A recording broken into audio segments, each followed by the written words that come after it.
Okay, so it starts.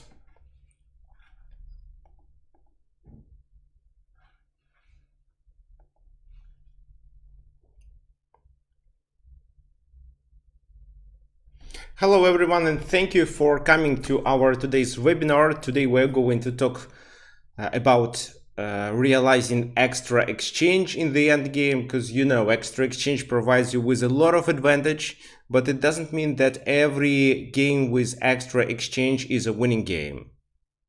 So this is FIDE Master Viktor Neustroyev. I apologize about our technical issues. So I started the stream in time, but for some reason it didn't start here at Chess Lands. Okay, so we are waiting for more people to join us. And first of all, I want you to think and tell me what do you think you should do when you have extra exchange in the end game?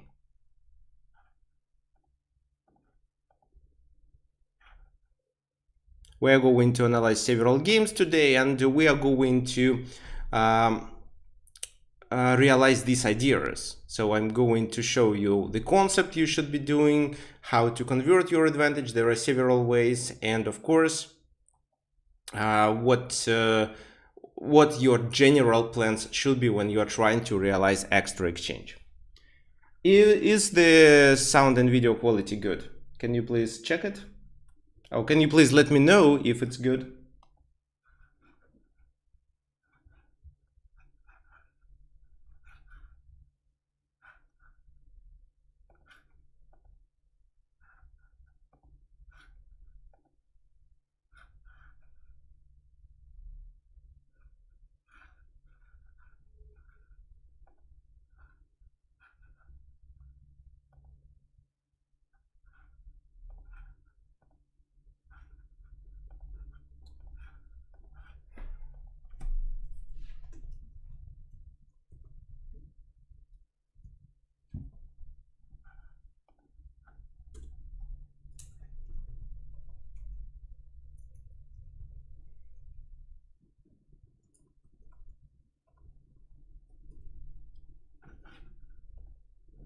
Okay, so it seems to me that everything is working. Guys, please message something, anything in the chat, and I'll see it.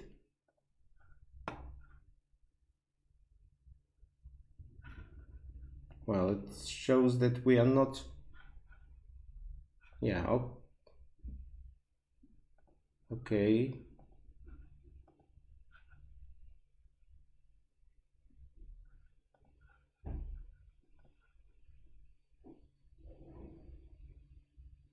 Ah.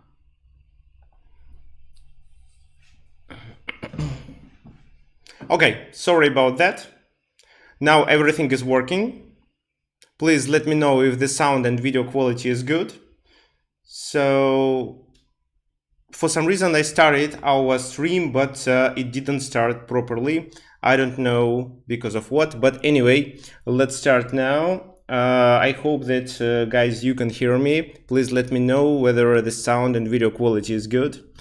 Today our topic is extra exchange in the end game, and I'm going to explain how to convert extra exchange when you have when you pass the game into the end game. Because, well, yes, extra exchange provide you with a lot of advantage. Well, I cannot say that it's enough material advantage to win the game, sometimes not, but it's an advantage that not everyone knows how to convert properly. There are several ways, and we are going to talk about the concepts, your typical plans, and some other ideas. So what do you think?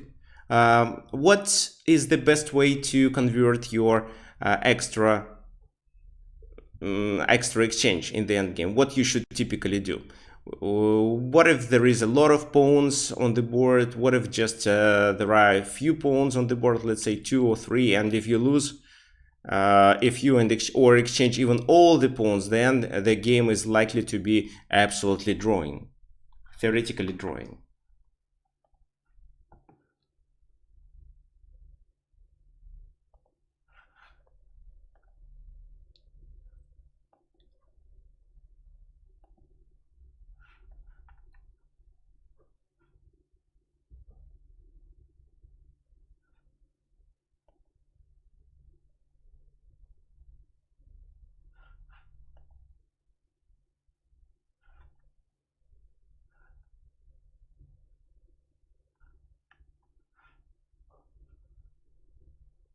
So what are your ideas? I'm listening to your comments.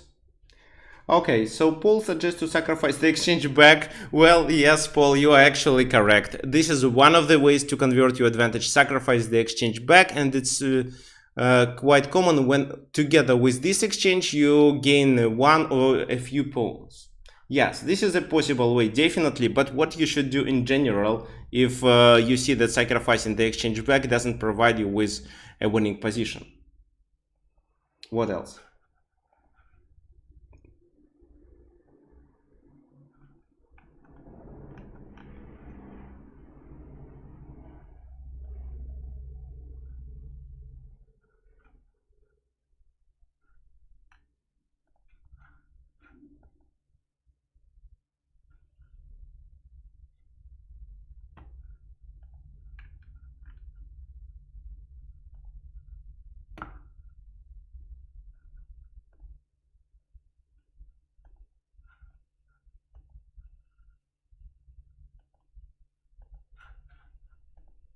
So who can tell? Okay. Looks like there are not so many attack in the center, but no, I don't think so. Okay. Okay, guys, so one of the ways is to sacrifice the exchange back, but this is not what we usually try to do. Usually we understand that the rooks are better because they can do a lot. They move through the long distance in just one move. That's why the rook requires an open file. So if you don't know what to do, you should open the file for your rook and try to enter the enemy camp with your rook, and if possible try to attack enemy pawn weaknesses and capture them for free, or at least to restrict the enemy king. So if you don't know what to start with, try to open the files for your rooks.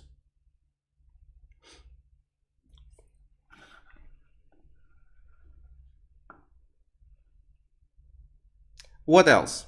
Even if your opponent creates a passed pawn with your rook, you can always attack it from behind and stop it. But okay, let's stop talking about some random stuff.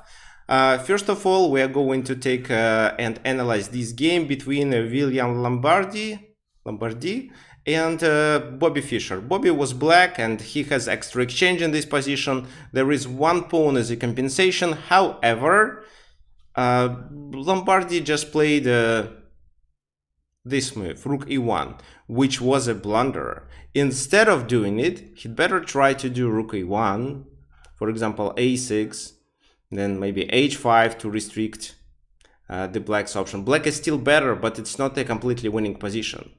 Another way of initiating a counterplay is g4. After that f4, the king goes back, but there is no way for white to enter the enemy camp. They can probably at some point take here and then try to gain the pawn on b4, but it's only one extra pawn, and there is no play through the d file, so probably sacrificing the exchange back would be a good idea. But here Lombardi played Rook e1, and that move was a blunder because of the strategy that Paul told us.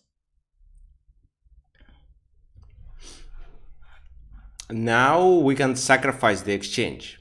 But well, Bobby Fischer played it quite quickly, and he realized that this position is completely winning.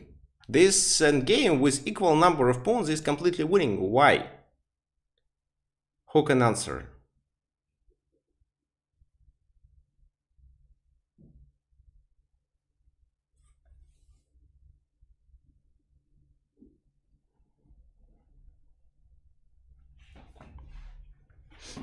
So okay, let's talk about this in game. So Rook e1 was played. Lombardi realized that probably it's equal, at least the number of pawns is equal, but it's a completely losing position.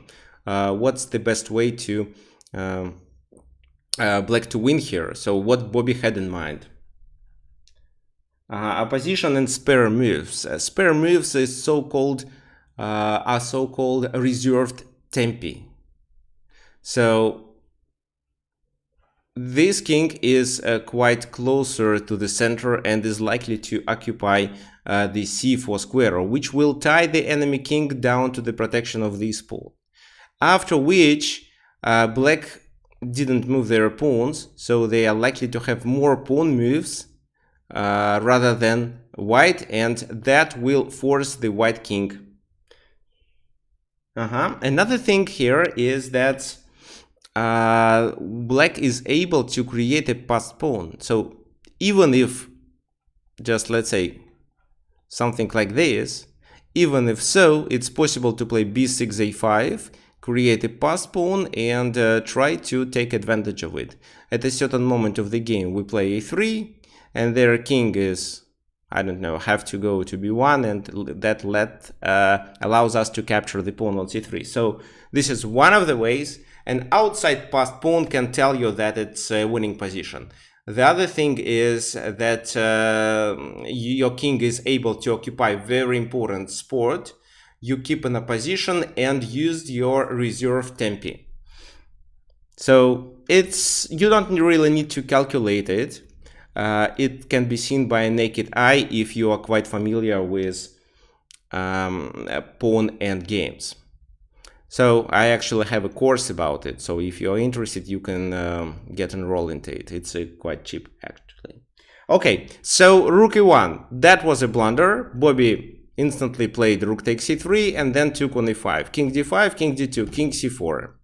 What now?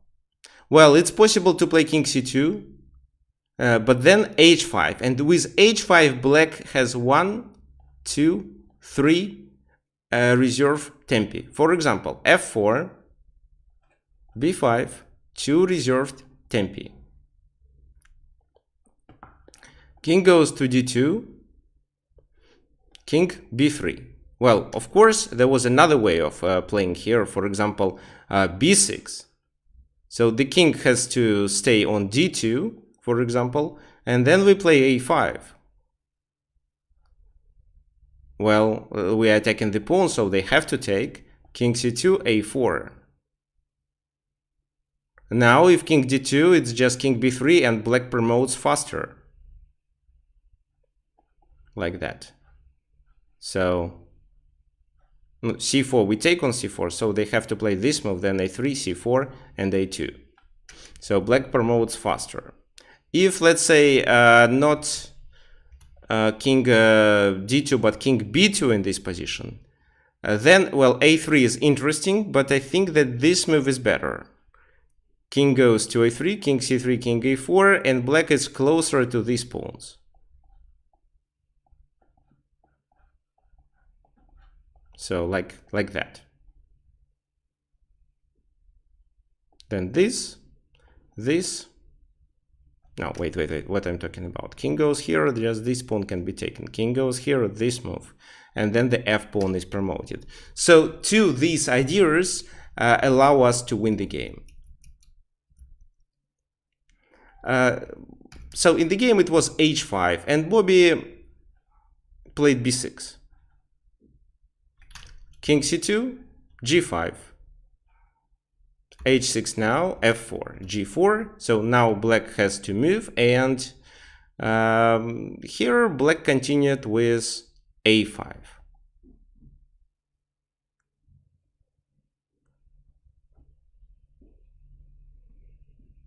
Yeah, pawn to a3 is the same. Yes, I agree with you. So b takes a5, b takes a5, and this is how he won the game.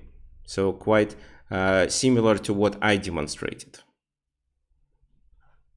If we go back a bit, so let's say king c2, h5, f4, and here b6 is really good, but b5 also wins. How does this move win? So king d2, because if the king goes there, it's this. And after this move, this king is just closer to g3. So for example, this c4, then take on c4, king g3, king b5, king here, king a6.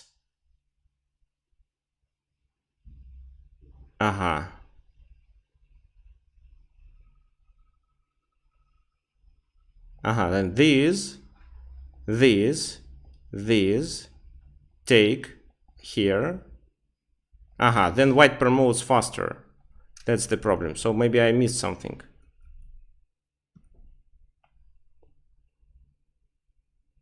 Okay, then let's just play this move, and after king goes to b2, then king e3. King b3, here, c4, take on c4. King takes here, king c5. Then which pawn to take? This. King goes there.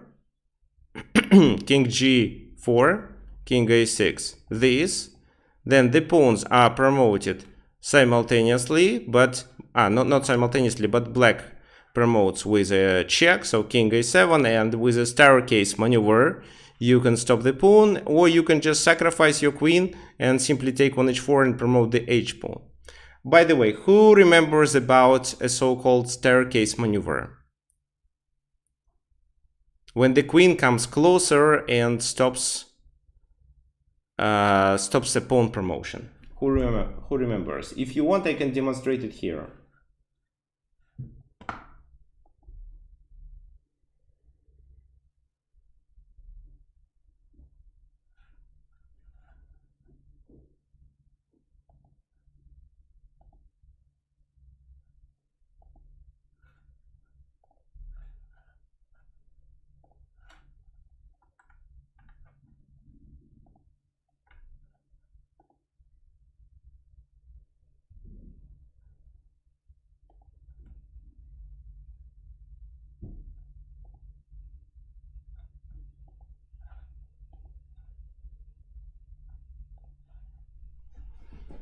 So I'm waiting for your comments, guys.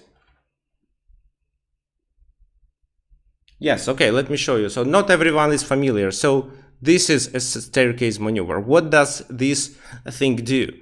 So first of all, our task is to get the king to stay in front of the pawn, which stops the pawn from promotion. And if that happens, it allows us to move the king. So our task is to not let him to promote the pawn, but to keep the king, preventing it. So, and if he does this move, we continue with the queen. So he can go here, but we come closer. Let's say he does this move, we still come closer. Now the king may go back, or the king may go to d7, let's say, or d8. In such a case, we play this move, we come closer and stop the pawn. So this, king goes there, we go there, king has to go to c8 only, so look at our maneuver, so it's like a staircase. Now what? Queen c6, checking the king and attacking the pawn, so he cannot leave it unprotected, he has to go there, which allows us to bring the king closer one step. Then this, and we repeat the position, we repeat the same strategy. However, here it probably is better to play this. If the king goes further, we block with the queen and then bring our king. And if this move is played, it's a check, king b8, and we move the king closer. Again, they do this. Let's deliver a check. If they go there, it's another check. If they go there, it's this, and now the king comes closer again. King a7. So we can do a check, as well as we can just play queen c7. They go here, this, king goes here, and this is just a mate. If it wasn't a mate, it was possible just to do this, pin the pawn, and capture it on the next move. Okay, so I think that now you're familiar with it. So in this game, our winning strategy was to convert our extra exchange by sacrificing it back and obtaining an absolutely winning pawn in game. Now the second example. So wait. Not this, just a sec.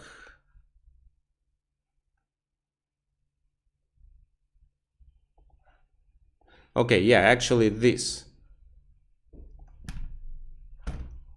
Do you see any arrows on the board?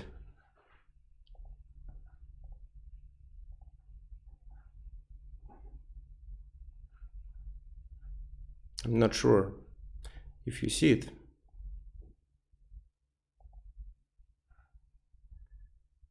You shouldn't be. Okay, no, you don't see, because Lich has introduced this new feature, which is so annoying, because it demonstrates all the lines that are possible that are already played. So no arrows, perfect. What do you think white should do in this position? Who can tell me?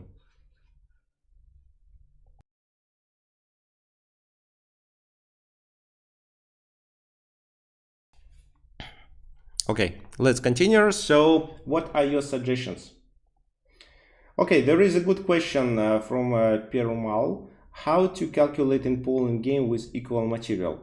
Well, yeah, so you have to calculate and visualize the position deep enough, but actually, in order to realize that this endgame is winning or not winning for you, you should know some special features like whether you have an outside pass pawn or you can create an outside pass pawn. If you have a protected pass pawn, it's likely to be winning.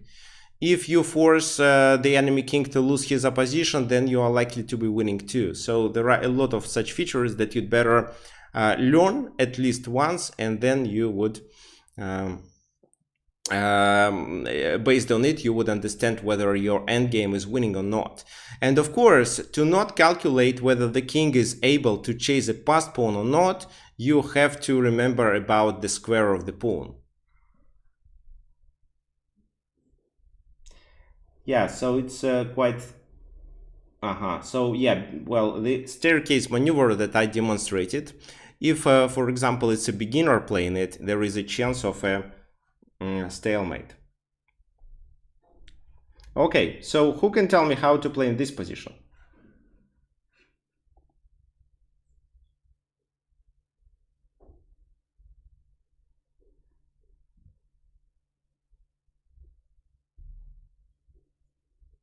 Okay, so there is another good point, actually, another question from Malabika, whether the rook is better than a bishop and a knight in the endgame or not.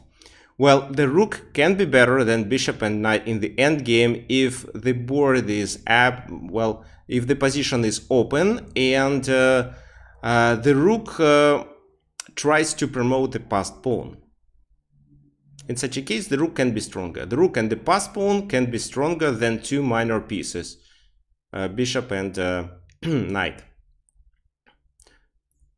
But usually, in most cases, two minor pieces are better than the rook. Okay, there is a good suggestion. So with the queen and the bishop here, you can initiate an attack maybe by doing this move, queen e2.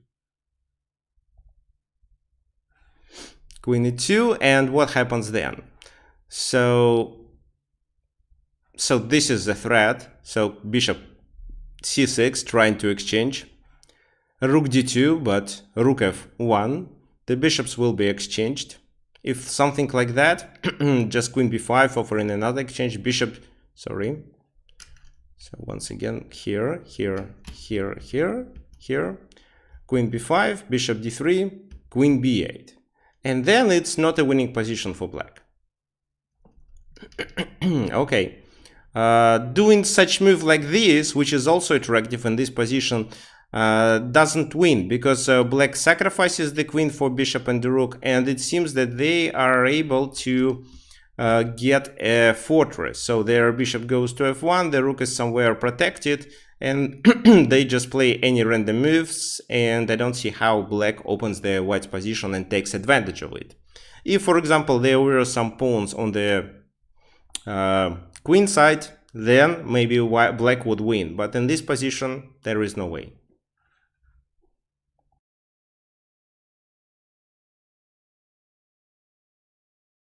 Okay, so let's continue. The move that was played in the game was not queen e2, not rook a8, but queen takes a4. The bishop is hanging. That means that the bishop has to take on a4. However, after that, black creates this unpleasant pin. White tries to get rid of this pin by doing this move, but then bishop c6, bishop b3. So that's the point. That's why bishop d5 first. And now bishop b3 doesn't make sense because rook takes rook. So rook a3, and now there is no way to unpin. This move wins the bishop. So I would probably play it immediately. Lev Polugaevsky, who was playing with black pieces here, continued with king g7. He wanted just to bring the king closer. And then, I don't know why, but he decided to play bishop e4, bishop c2, which didn't make much sense. He could do the same thing with bishop c6 idea. Maybe he just wanted this bishop not to be active enough on this diagonal. But even there, black is winning. Bishop takes c2, rook takes a3. Bishop d1. Now what? So your suggestions are welcome. What do you think black should do here in order to play for a win? It's definitely a winning position, but again, if you don't know the plan, you can play a lot of moves and still not obtain any extra advantage here. Okay, so what are your suggestions? So should we bring the king or should we do what?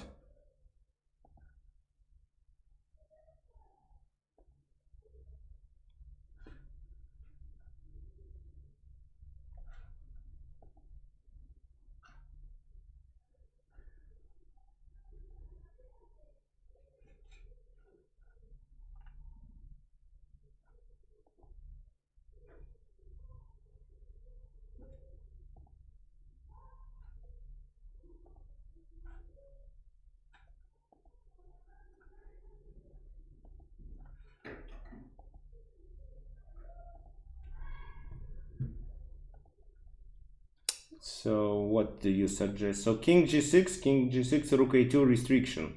Good point. Okay, what else?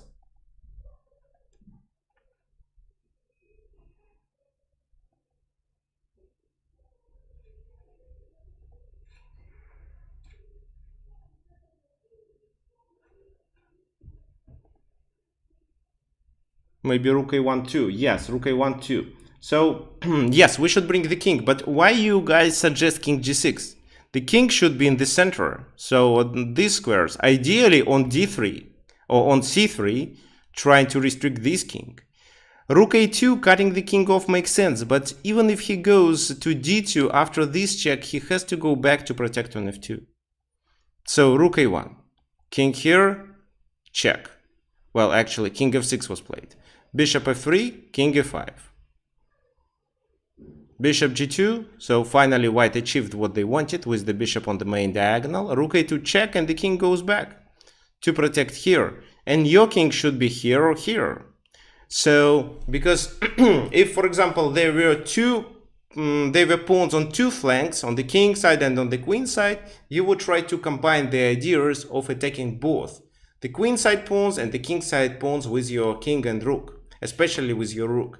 But here, with pawns only on the one flank, it's not so easy to find a way of how to make these pawns weaker or how to win in a different way. So, if you want to succeed, you should do two things. You should combine some mating ideas as well as weakening the enemy pawn structure to make the pawns isolated and to try to capture them with your rook. So the first part of our plan is to move the king to c3. King d6, there is nothing else they can do. Well, that check wasn't so helpful, and then Polugaevsky repeated the position. Now the king is on c3. Right. So bishop f1. What should we do then? Doing this check, king e2. I think there is no Zugzwang because of the bishop. If there was a knight and we restricted that knight, then probably, but no Zugzwang, so we cannot hope for it. What do you think we should do?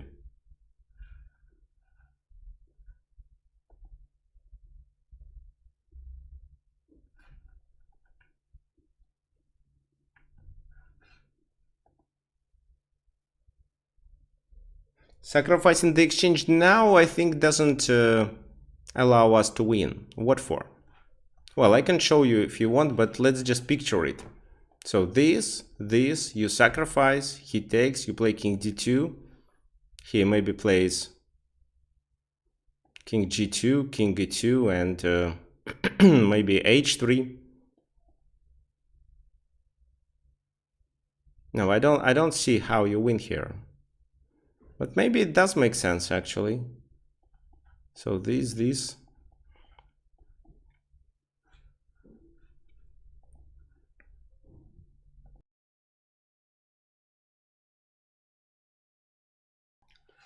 So what happens then? King d2, king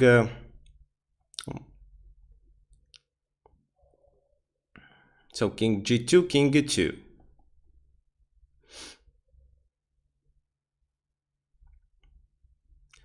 And well, there is no Zugzwang again. They have to do something like this.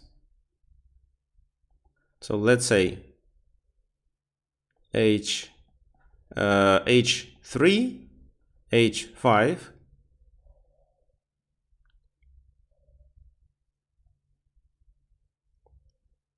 No, I don't think h3 was a good move. So just king g1 is enough. So here and here. So this move,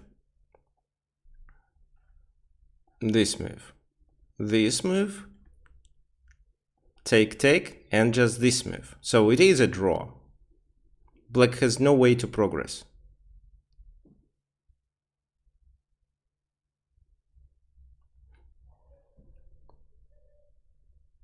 Okay, so no, it wasn't a good idea to sacrifice the exchange, but I think we...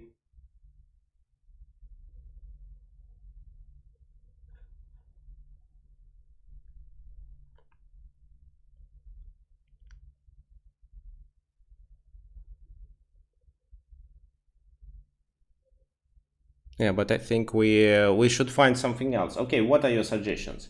Getting the king to c2, how does it help? Does anybody else except pawn can suggest anything reasonable? So here we come up with the second part of our plan.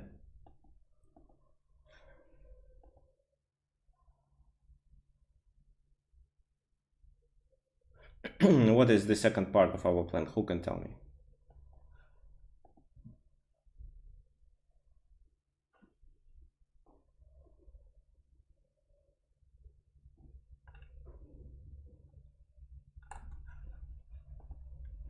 Okay. Pawn to e5. Yes, that's clever.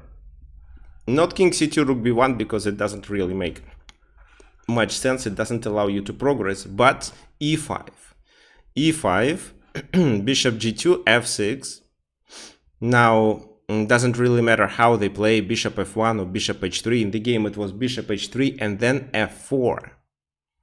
The idea of this move is to create a weakness. So we either play this move and checkmate the king then, or we take here and get our king closer, after which we can take this pawn.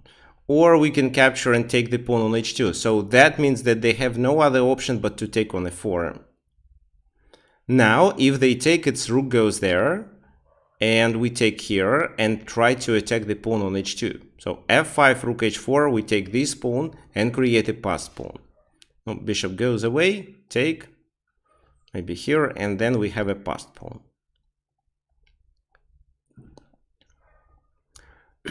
So if they play bishop g4,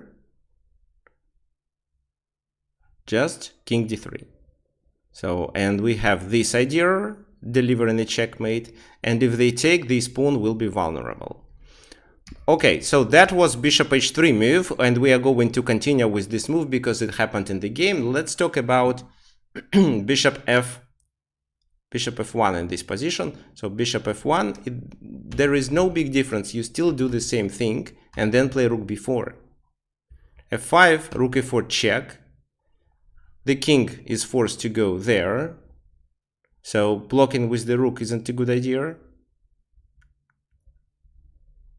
Because we can easily stalemate them. So this.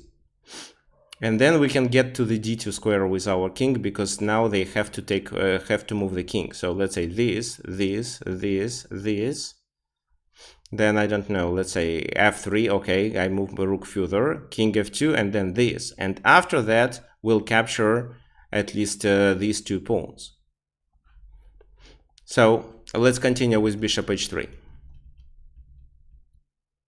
This is what happened in the game. And king d5 was played in order to open the file for the rook, the rank for the rook. King f1, rook goes there, and rook captures on f4. So here, with some mating ideas, we were able to provoke our opponent to take on f4 and make these 2 pawns isolated, which means they are easy to attack for us now. Bishop goes to d3, rook b4. So the rook is located in the distance to so that it doesn't interfere the king's actions, as well as the rook doesn't become the object of the attack. King f3, king f5. Bishop f1, h5, restricting the king. And then we play check. The king has to go to the second rank, h4. And we come further. And our other idea is to advance the pawn. For example, if h3 is played, here we can just continue with this move. Then what?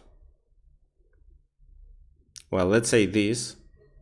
King goes to e4, and then we simply push the pawn to f3, cutting the king off and making this pawn a weakness. If they play f3, then the king goes further and they experience real problems with the king's safety as well as with the weakness on f3. So bishop c8, f5, and we are threatening with h3. Well, maybe he could do h3 now, f4 and bishop g4, but it wouldn't work. Here we still can play f3 and then either checkmate the king or capture this pawn. For example, f3, king g1, rook b1 check, king h2, and rook f1 attacking the pawn. And it's not a stalemate. Well, I can show you. So let's say this, they move, we check, they go there, we do this. And if they take,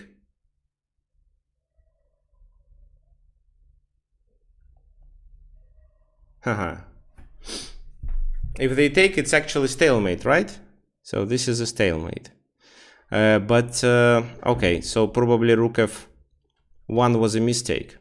Okay. So then let me do this move, so it's not stalemate. The king goes there, then king f4. King, then what? Bishop g4.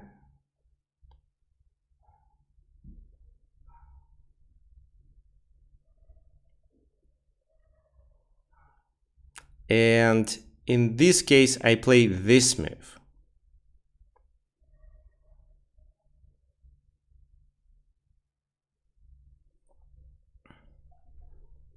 Well, what else I can do?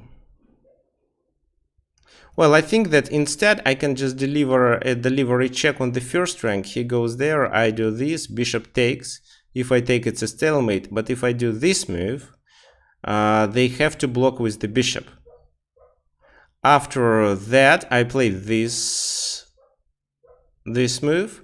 The king is forced to move because the bishop is pinned. So it doesn't really matter where the king goes. Let's say here. And then I play king g3 move. And my next move is rook e1, regardless of what they play. So for example, king h1 or bishop f1. Let's say bishop f1, I just play this move and the king is forced to play, after which we checkmate. Okay. Fine, so this is our winning plan. Bishop d7 was played in the game, h3. No, wait.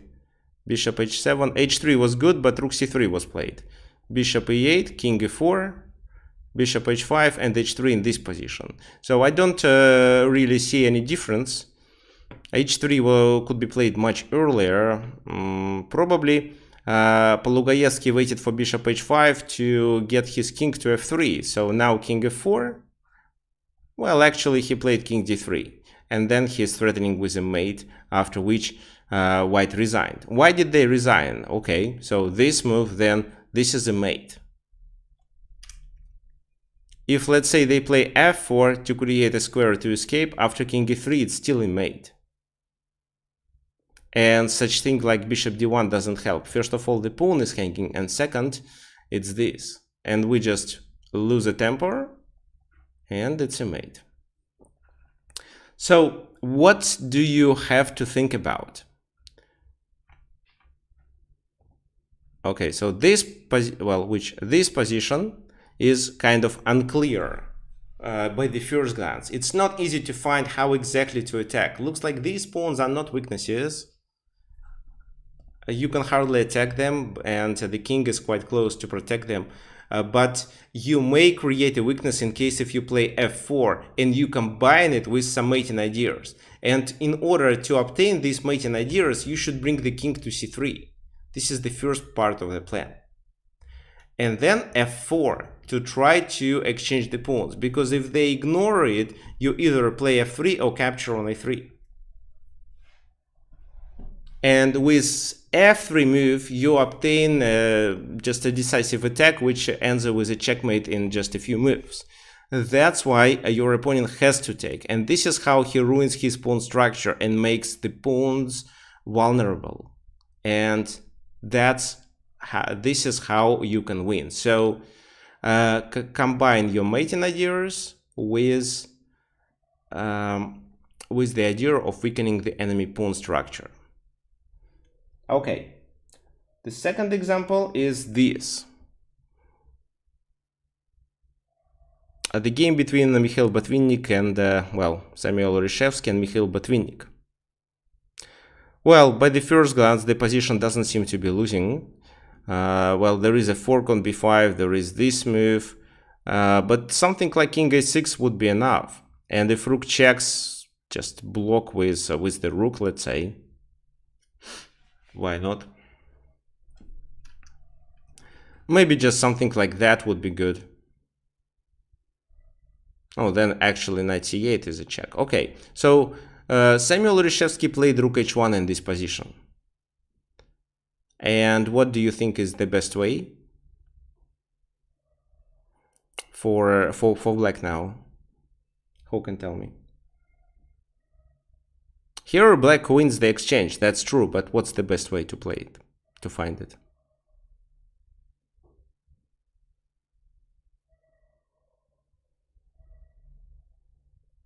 There are two options, but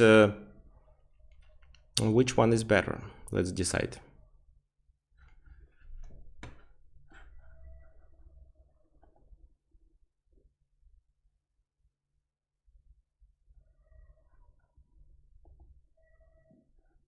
So I'm looking at your comments.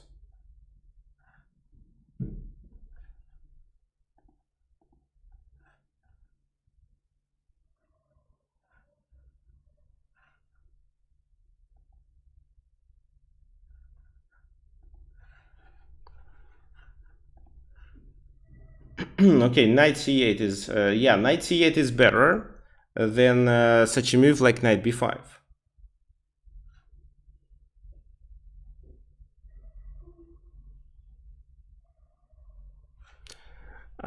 In the game it was knight b5, but let's look at knight c8. So first of all, if the king moves, rook captures with a check, or knight captures with the check. So let's say this move, it's a check, so there is no possibility of a mate in this position. For example, if the king goes here, it's you can just do this move, or you can just retreat your rook and then play rook f8 if needed. With extra piece, you win with no doubts. And that's why they have to sacrifice the exchange, which makes the king further from the place of action and the rook active enough. So I'm sure you understand that they have to exchange the rooks. Otherwise, they experience serious problems with the pawn on c2. Let's say this move, this move. I don't know, king b7, for example. Rook takes c2, rook takes c2, rook takes c2, and the king is cut off, while the pawn is vulnerable. So it's fine just to bring the king, like that, and take on f2 at a certain moment, and then just promote the pawn on e3. This is how the game would end quite quickly. But what happened in this game? It was played knight b5. King b7, knight takes c7, bishop c7, so there is no attack. And at the same time, the king is closer. However, that wasn't the best way. The best way here was to continue with rook h8. King goes here, rook takes rook, bishop takes c7, and then after that move c4. So this extra pawn would allow white to obtain some drawing chances. Because now this king is not cut off, and this king can hardly go to the f-file. Moreover, if it goes, then the pawn becomes really dangerous. So this game would end in a draw, I think. But bishop c7 was played. Rook d4, c3, rook c4, attacking the rook. So white is doing right things by moving their pawns to the dark squares. Bishop a5, king d7. Rook d8 was played, king goes to e7, rook d2. Now the rook defends the pawn on f2. Rook goes to d6, so this move doesn't work, it's just rook takes rook and then with a check, and then rook takes d2. So rook a2, king goes to d7, rook c5 attacking.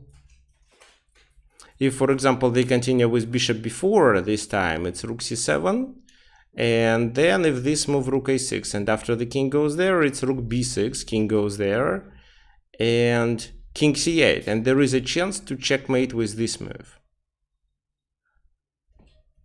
So, for example, bishop c5 is the only way. And,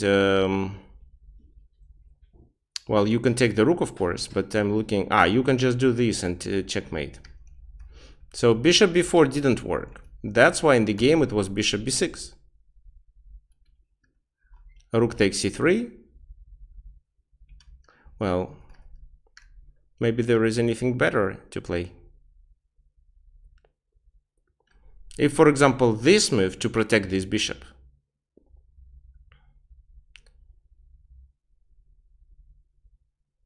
How would you play? What do you think?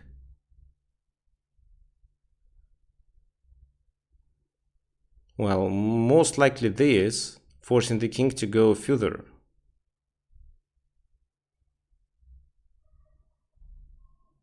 After which, this move, and you are threatening with a checkmate. So they have to play bishop b4. This, the king goes there, and just this move. There is no defense against rook b8. They can only sacrifice the bishop. So again, mating ideas together with the attack of the pawn. Bishop b6, and they have to give up this pawn. Rook goes to b4, king e6. Rook goes to b2. So white doubles the rooks on the third rank.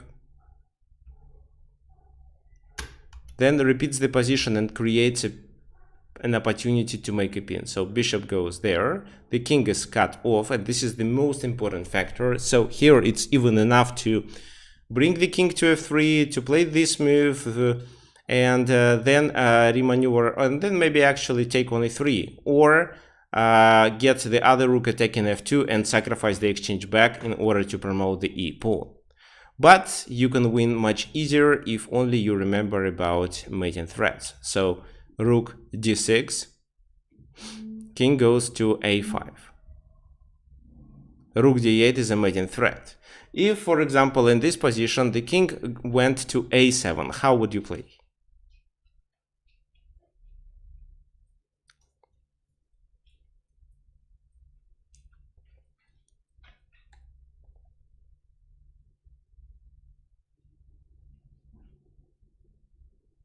So who can tell me?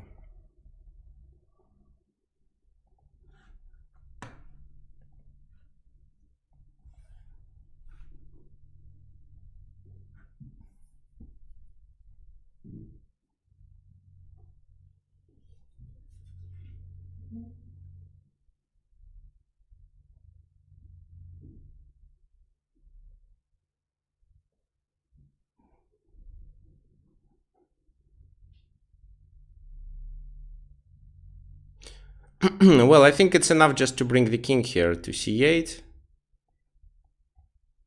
and then try to checkmate in the same way, like I demonstrated. So, or maybe rook d7, and if he goes there, you just need to get your rook to the back rank, to the 8th rank.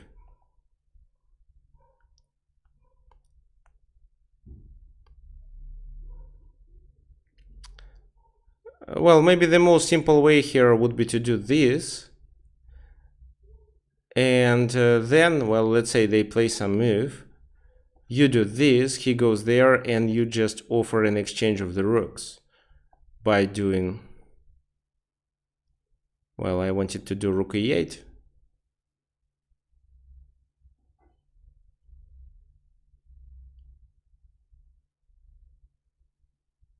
I want to keep the rook on the b file here. So I'll do this, threatening a mate. They take, the king is cut off, and then I just go here and at a certain moment sacrifice on f2. So there is no way to get this king involved. This is how you can win. In the game it was king a5, and then after rook d8 they are in trouble. So king goes to a6, and now it's just a simple tactical strike, which was not even required. So rook e3, and after f takes a3, it's rook a8. The rook is lost. But even if, let's say, not rook e3, but something else, for example, this move, bishop a7, it's a completely winning position. Move the king to f3, and what white can do? Nothing. So you move the king here, you play the pawn, and at a certain moment of the game you sacrifice and attack this pawn with your rook, and because the enemy king is too far from the place of action, you win. Okay, fine. So let's continue. I have the last game here, where black also won the game. So what do you think about this position? White is a pawn down, but is it possible for white to draw the game?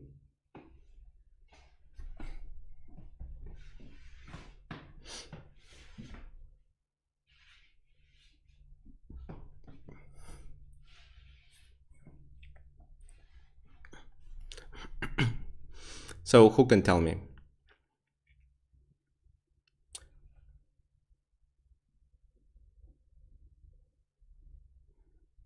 Well, black doesn't risk to lose, because even if they lose these two pieces, well, I mean, even if they exchange the rooks and lose their bishop, they can at least go to the corner, and the pawn won't be promoted anyway. But white may lose the game. What they should do? What's the best way? Who knows?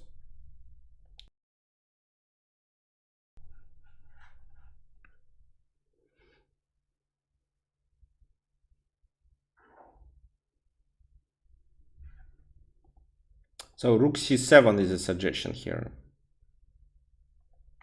Interesting. So a person with no username suggested rook c7. Well, what does it mean? So this is the c7 square. Maybe rook e7 or what?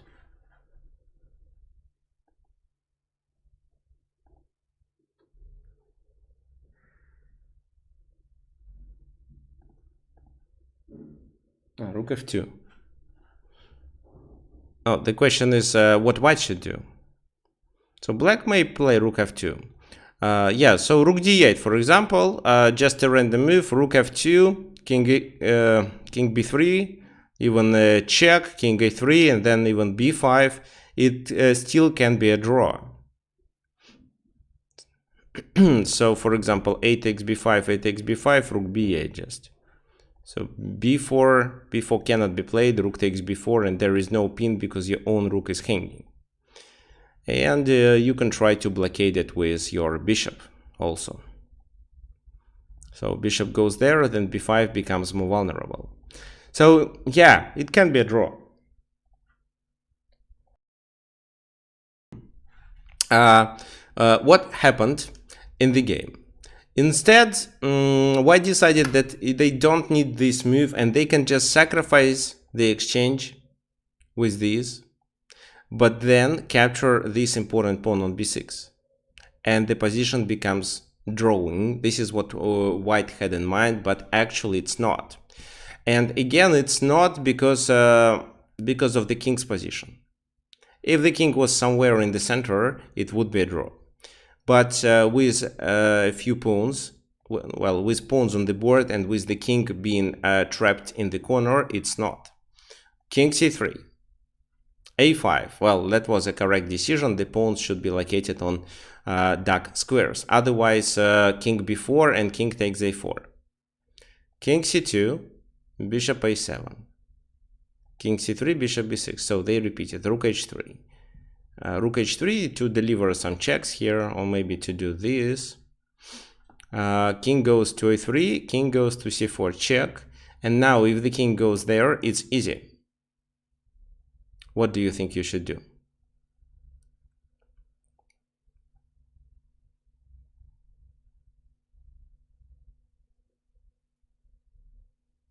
No, well, not so easy, because if you sacrifice the exchange this time, the pawn cannot be promoted. That's the problem. The pawn can be promoted only if the king is somewhere else, out of the square. Well, yeah, so for example, the king is here, and when you push the pawn, the square of the pawn should be this. So if the king is out of the square of the pawn, then a sacrifice on a5 makes sense.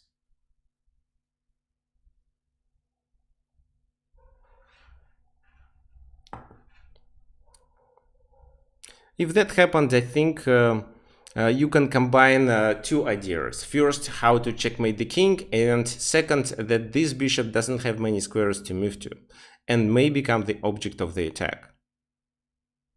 So, for example, you play rook d3 move.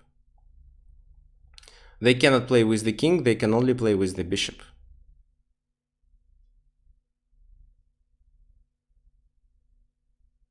Let's say if they play with the bishop here or here, you play rook d2 or rook d1, threatening with a mate 2. So the bishop has to go to a7 or c7. For example, the bishop goes there.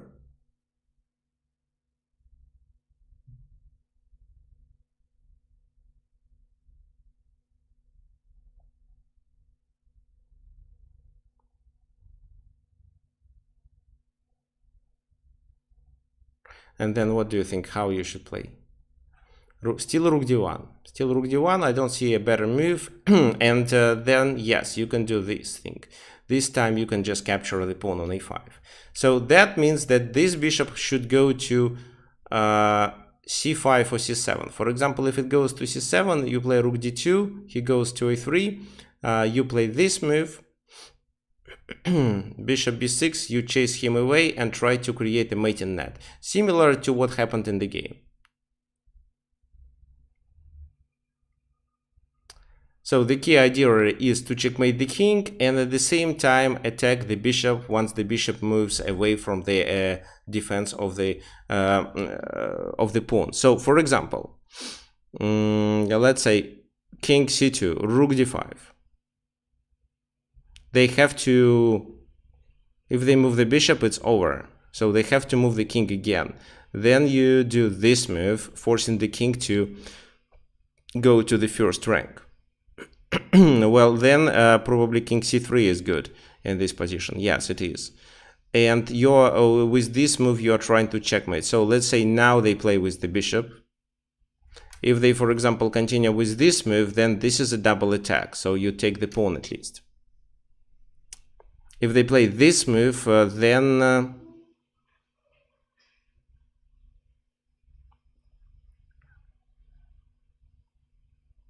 then for example, this.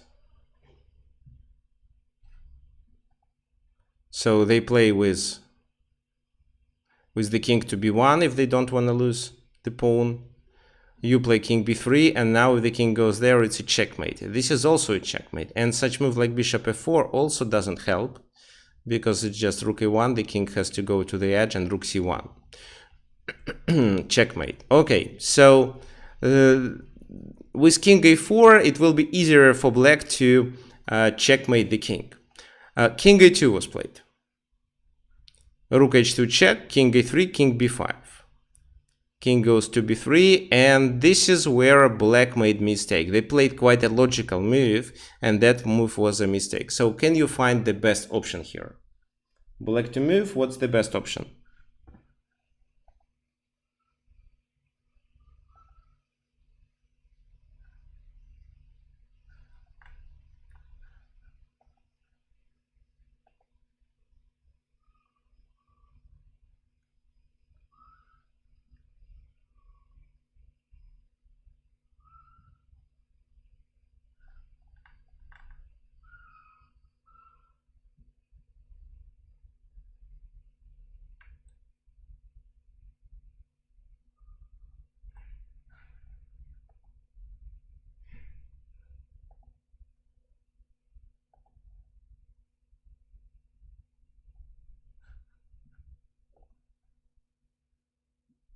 Well, rook h3, yeah, and rook h3 was the most critical mistake, which now means that the position is no longer winning.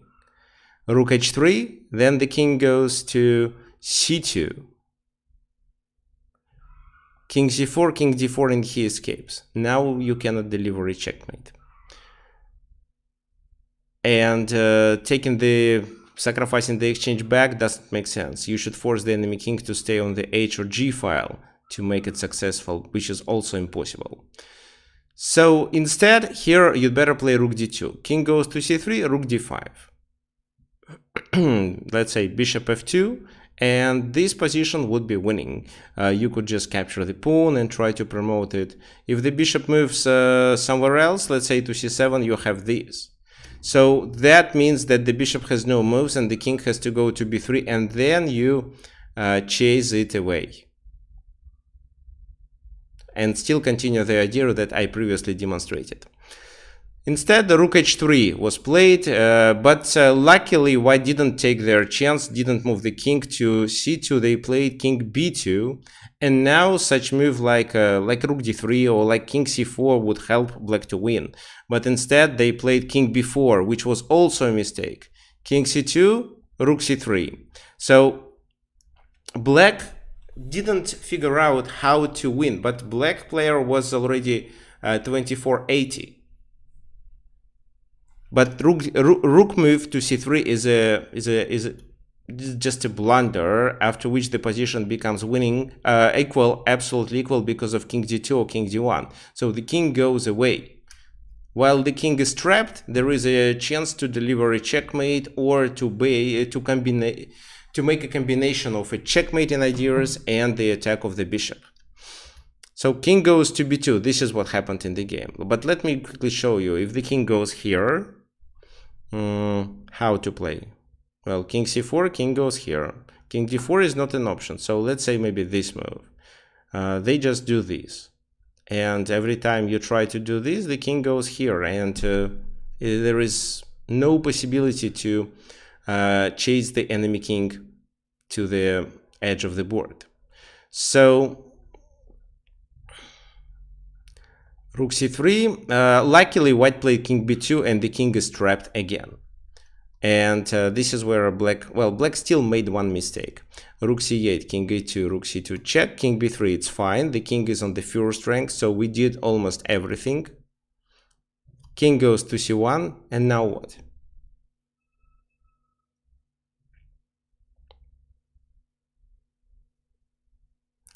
What's the best move? Who knows?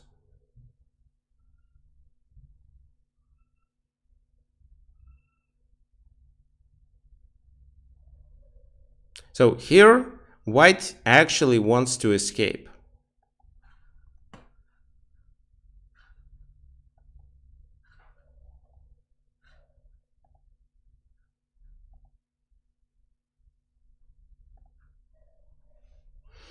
How do we deal with it?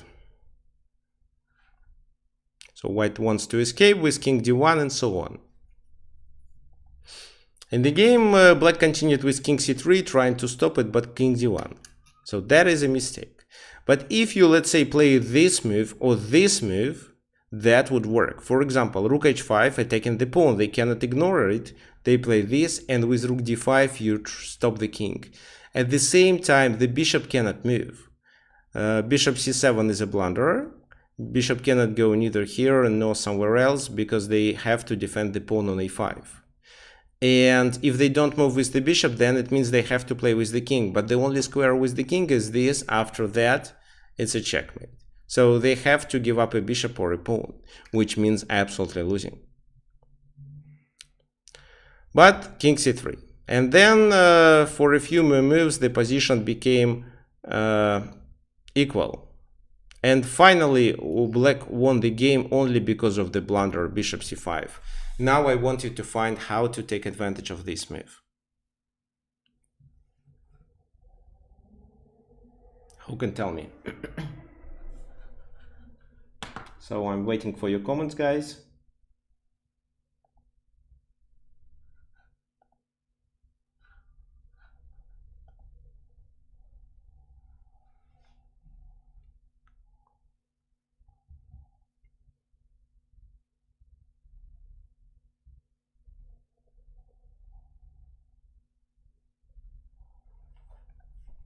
What black should do to take advantage of this inaccurate move bishop c5 and get a winning position.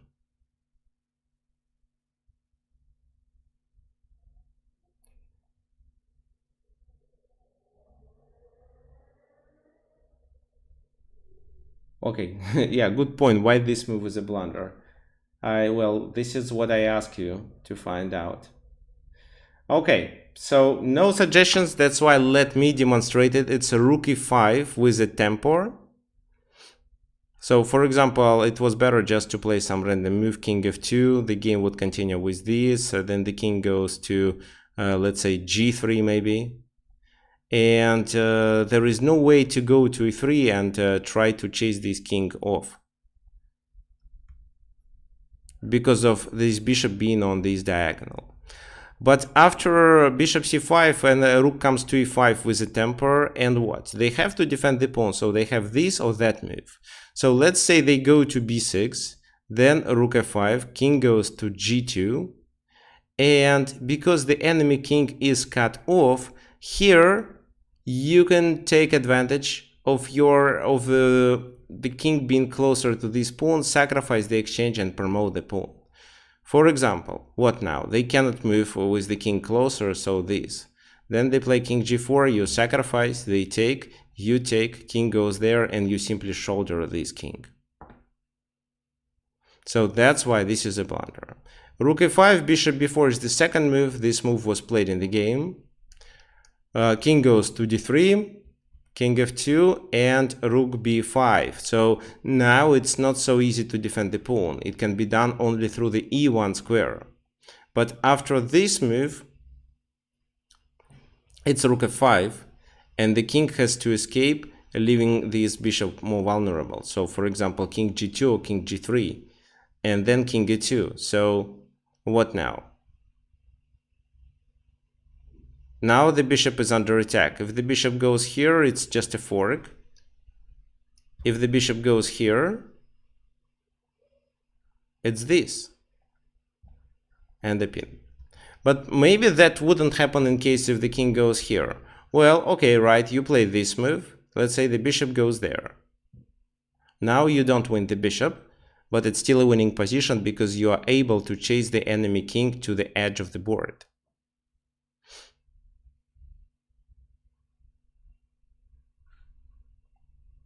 So, for example, this move, and, well, you cut the king, so just move the king closer and capture the pawn on a5. That's it.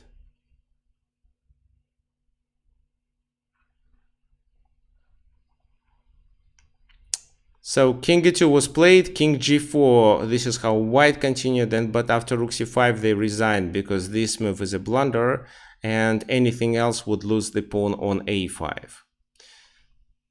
So, what you may learn from this webinar today. So first of all, when you have your rook and your opponent, for example, has a bishop or a knight, it's quite beneficial if you try to open the files so you get more space for your rook to maneuver. The best way is to enter the enemy camp and try to attack pawns on both flanks. If you're playing against the knight, it means absolutely winning, because the knight cannot move from one flank to the other flank to defend pawns properly. But when it's bishop, it's a bit harder, but still possible. When you see that all enemy pawns are protected, you may consider an exchange sacrifice for the enemy bishop or the enemy knight and some pawns, or even just to the enemy bishop if you believe that the end game, the opponent game that you get, is completely winning. But if all this stuff doesn't work, then you should base your ideas on two things. A mating net for the enemy king, which provokes your opponent to play with his other pieces, for example, with the bishop, as well as the attack of the enemy pawn weaknesses and the enemy bishop or a knight that they have. So remember about these two ideas, and I'm sure that you will convert your extra exchange properly. Okay, so we are done for today. Let me tell you what else I prepared for you. Let me find the list of the topics. Okay, so tell me, which webinar would you like me to conduct next? I have tactics in King's Indian defense, tactics in Benoni defense, how the king protects himself, Sicilian defense, how to fight against Keres attack, Caro-Kann for black with, well, advanced variation of Caro-Kann with e4, e5 for black. Like play like Ali Reza Firuza, for example, his best games, and positional play against King's Indian pawn structures.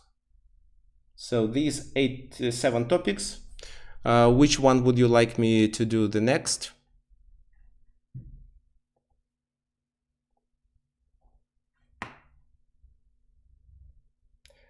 So queenside castling is better than kingside castling. Well, is it a question or a topic for the webinar? So if it is a question, then kingside castling is usually safer.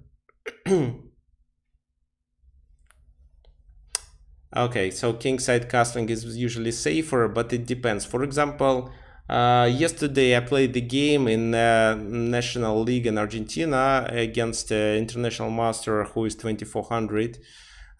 He played the exchange variation of Perk defense, and I got a winning position with the king side attack because my king was on the queen side, and he initiated some attack on the queen side, but I made I was +2 and made a very serious mistake and lost the game. I just overlooked some of his ideas, and because of that I took a wrong decision. However, I'm sure I could win this game too, but the game was lost. But however, my position was quite promising. Okay, so King's Indian, this is what you wanna... Okay, this is what you want to our next webinar to be. Okay, endgame topics. Okay, let me think about endgames, tactics in Benoni. Okay, what about... okay, there is a good question. Can you teach like calculating and starting? What do you mean calculating and starting? So calculating in the beginning of the game, so in the opening stage, or calculation for beginners? Please clarify which exact topic would you like me to cover.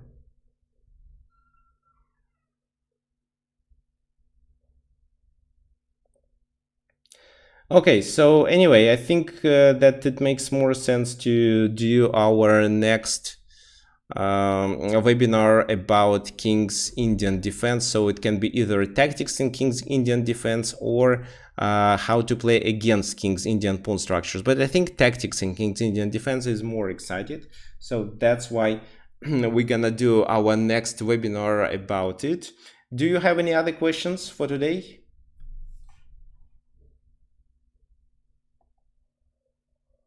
So it's calculation in the opening stage of the game. Okay.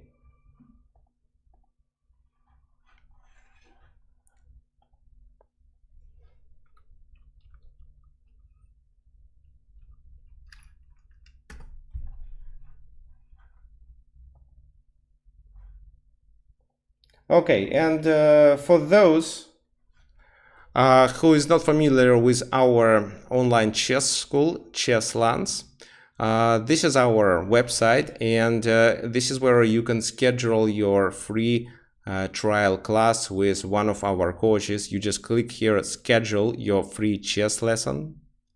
There is a list of coaches. For example, you can choose International Master Berliv Zlatanovic, choose the time zone which works for you well.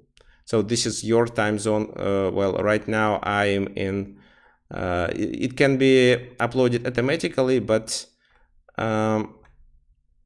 for some reason it doesn't work automatically for me. So I have to choose America, Argentina, Buenos Aires. And this is how I choose the time that works for me. That would work. And so what then? Let's say you choose this time, you click, then you enter your name, your last name, your email, proceed to payment, and your credit card number. And as written here, so we don't charge. This lesson is free. We just hold $2 on your card, and this money is released in a few days. Usually it's 2 days. And this is how you book a class, so you can have a lesson for free and then decide whether you need a chess coach or not. Well, if you are looking for 1 hour class, then you do the same. So you choose your coach. Let's say it's Nikolai Yordanov, FIDE Master, and there is a rate, so it's $30. So for our FIDE Masters, charge $30, except me. So here you choose time that works for you and do the same, but this is where you have to pay these $30 for a 1 hour lesson. So it's basically the same. Let me send you this link so you can schedule your trial class, if you want, of course.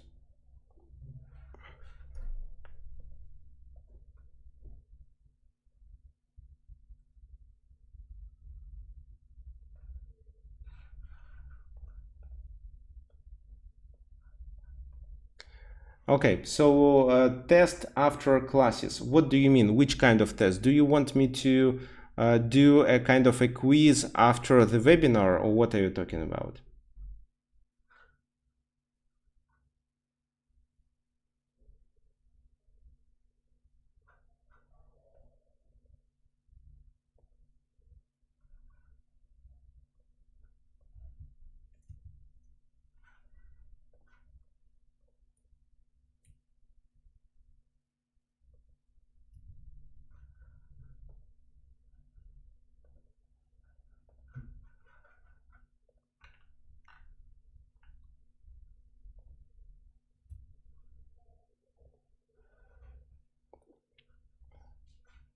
Okay, anyway, so let me think. Maybe I will think about some kind of a quiz, and there will be a 1 hour class as a bonus for those who will be who will provide me with more correct answers. Okay, guys, thank you for coming. See you next weekend, and so follow my emails.